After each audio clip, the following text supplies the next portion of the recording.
Aaron, talk about your third place finish.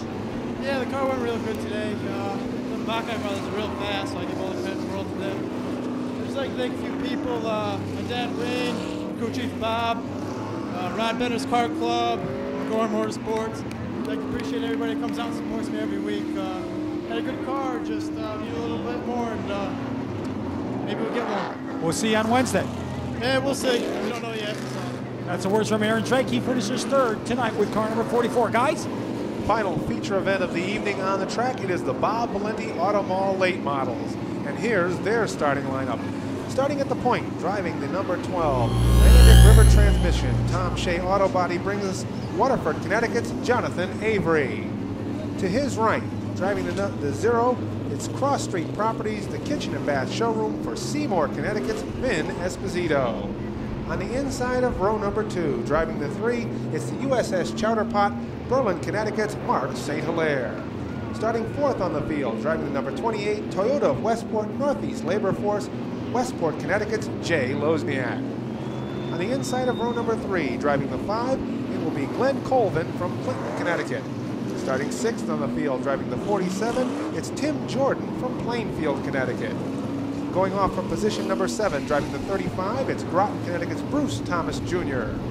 Starting 8th on the field, driving the 73, from Ashaway, Rhode Island, it's Joe Perry in the M&N Old School Emery Sand Nemensky Plumbing sponsored entry. Starting 9th on the field, driving the 42, that is Jay Stuart from Preston. Starting 10th, he took home the checkered flag last week, it's North Windham, Connecticut's Larry Goss. 11th on the field will be the 16, that is Dave Zemke from Guilford. Starting 12th, driving the 00 from North Branford, it is Ernie Bertrand. 13th on the field, driving the 77 from Quaker Hill, Connecticut, Par 4 and Benvenuti Oil, local 2705, sponsor Richard Durante. 14th on the field, driving the 76, it is Chris Dutton from Waterford. 15th starter will be the number 20, that is Ray C. Jr. from Brewster, New York. Starting 16th, driving the number 2, from Trumbull, Connecticut, it is Dwayne Knoll. And scratch on the field, driving the number 22, from West Haven, it is Don Acker Jr. So we're moments away from the start of our final feature of the night, our 30 laps from our Legends division. We go to the voice of the Speedbowl, Dave Barabal, to get us started.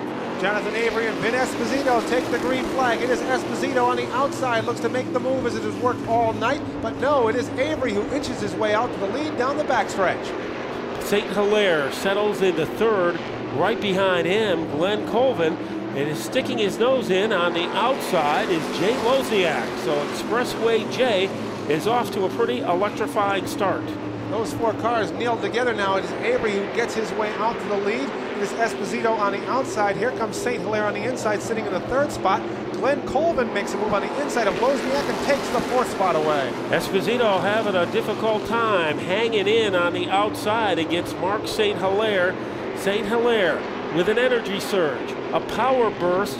Esposito gets a good run that time on the outside, and he refuses to give up at his number 2 position. Those 2 cars side by side as they go down the backstretch. Now it is the 0 of Esposito gets a little bit of a lead, but St. Hilaire right there on the back bumper of our leader, Jonathan Avery. Colvin, sideways, turn 4, is able to correct it. It is still Avery leading the way. Perry brushed against the wall that time, and Don Acker Jr. also had a close call. At the front of the field now, it is still Avery leading the way. It is the 3 of St. Hilaire to the inside of Esposito as they continue their battle. Jay Lozniak sitting in the 4th spot, and it is the 5 of Colvin running 5th. 2 drivers teaming up to move through the field. The 42, he's on the inside, Jay Stuart, and to his outside, the 35 of Bruce Thomas, Vin Esposito. The word give up is not in his vocabulary, as even though he might be outmanned on the outside, the determination is keeping him close to Mark St. Hilaire, but he finally can't hang out there any longer, and St. Hilaire ducks into 2nd place. That hiccup has cost Esposito the 2nd spot. Now he is in a battle with Jay Lozniak. Lozniak wrestles the 3rd spot away, and now the battle is between Colvin and Esposito hanging on for 5th, and we have an attack on the lead. It is St. Hilaire on the inside of Avery. Little contact between the two front runners. They come together again and bouncing off the contact and moving into the lead. Springboard move by Mark St. Hilaire. St. Hilaire has the lead as they go down the backstretch. It is the 28 of Lozniak running second. Now Colvin to the inside of Avery looks to get the third spot away as they come off turn number 4. The car is as advertised for Glenn Colvin. Very powerful, but he has trouble with the handling sometimes. We've seen that in evidence tonight. The professor, Jay Stuart, has moved up to 4th. Vin Esposito can't get to the lower groove, and he continues to be on a retreat as he is now outside the top 10.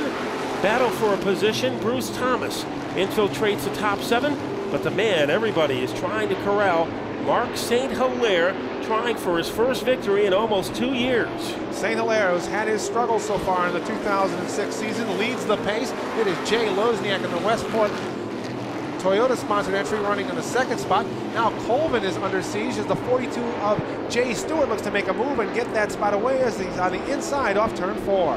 If you use the word crafty, you have to use it to describe Jay Stuart.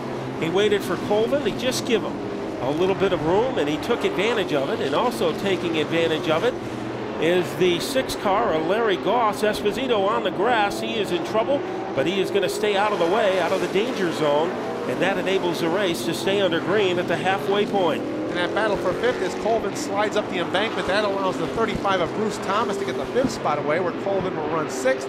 Also, we have a battle on the track. It is the 76 of Moose Dutton and the 47 of Tim Thomas. They're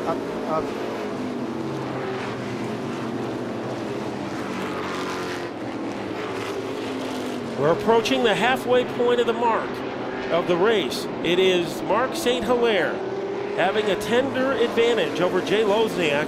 What a morale booster this would be for Expressway Jay. Was a rookie last year. He kind of came into his own at the second half of the season. This is his best run probably ever in a late model. Little contact, trying to find some room underneath St. Hilaire. St. Hilaire still holds on to the lead as they're in turn number 1. Lozniak looks to duck underneath on the inside. He battles. There's contact down the backstretch. Jay Lozniak and Mark St. Hilaire side by side as they come off turn number 4. On the outside, the battleship. Bruce Thomas, St. Hilaire in trouble. Banging against Goss, banging the wall. St. Hilaire had trouble coming off the 4th corner.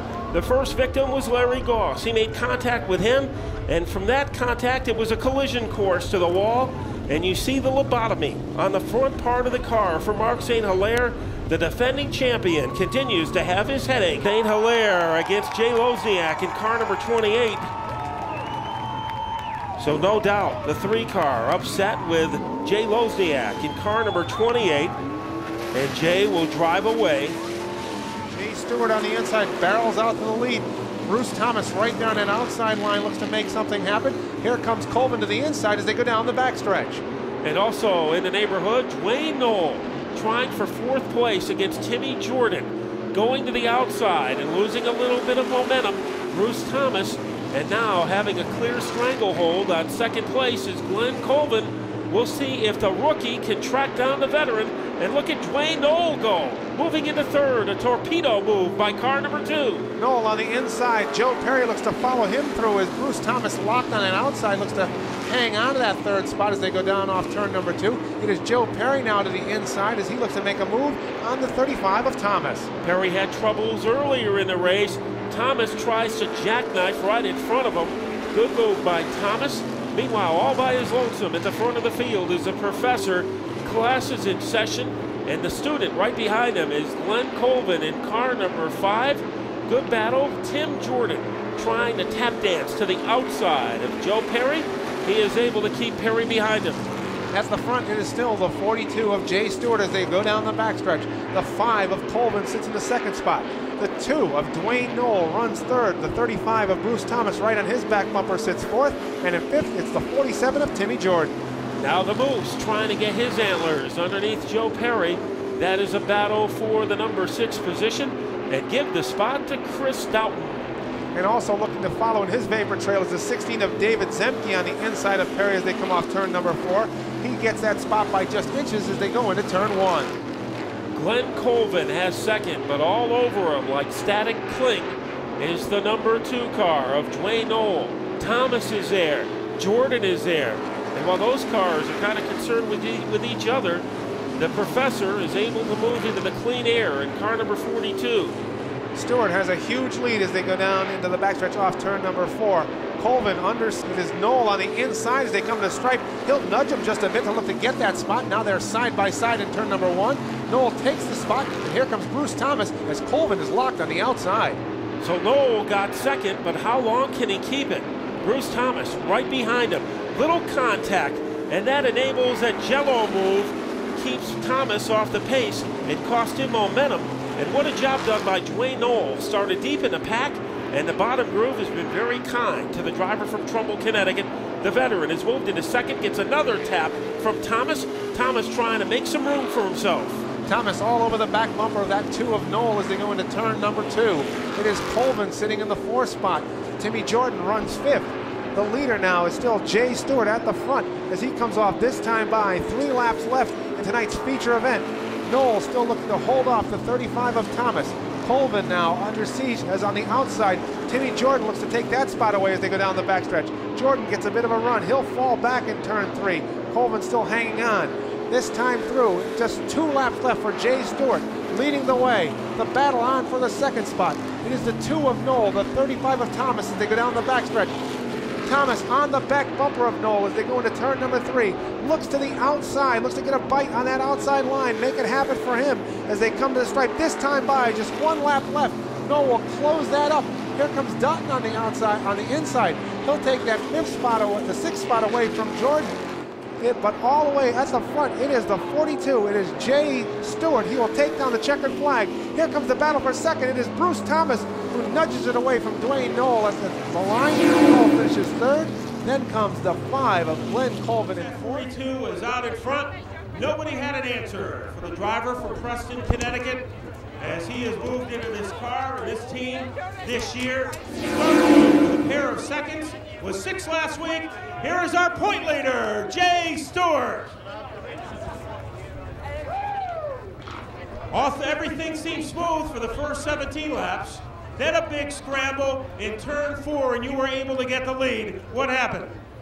I'm not sure what happened. There was a little skirmish coming out of 4, and I figured we start up, run second after the restart, and then the 28 car pulled out. But this car was awesome. I gotta thank all the guys who helped me. And Diamond Spark, the Power Wash, Ben's Auto, Sanford, Plumbing, Air Gas, of course my wife, and everybody who helped me out. Chris who built the motor, E&G, everybody's been great. I'll tell you, we had a great setup here. And Jake Speed, he got in there and told me what to do with this car, and we fixed it. And even though you were away from the Speedbowl for a year, it hasn't taken you long to get back up to speed. 2 seconds, a 6th, and a 1st, and a point lead. Well, it just figures this new car, we hit everything backwards. We just did everything backwards today and it worked.